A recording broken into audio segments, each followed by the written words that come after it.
The entire day was filled with heavy emotions as victims' family members were seen crying and others visibly angry as they were finally given the opportunity to speak directly to the defendant. Between family members of the victims and the media, the courtroom had about 100 people inside. A second overflow room had to be opened for another couple dozen people.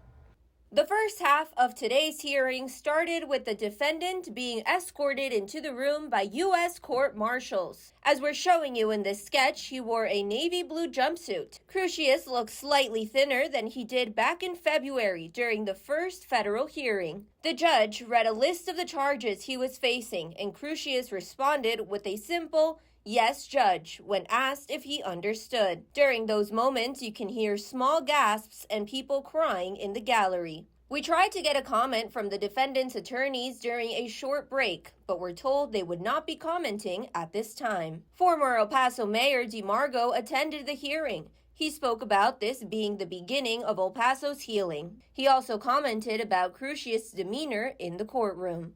I watched the killer the whole time. He showed very little emotion whatsoever. He did not look over at any of the victims or their families.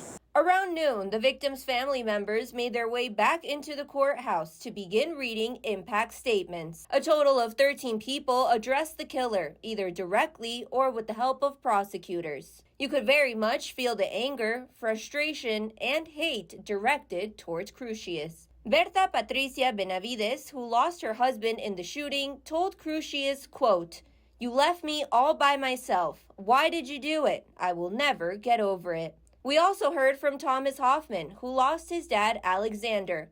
While holding up a photo of his dad, Hoffman told Crucius, "Don't look away. Look at these. You are an evil parasite." Another man who lost a relative on August 3rd of 2019 told Crucius, "Shame on your parents for raising a coward."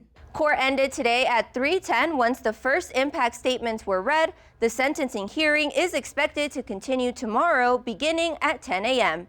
I'm reporting in El Paso, Texas. I'm Jennifer Cuevas.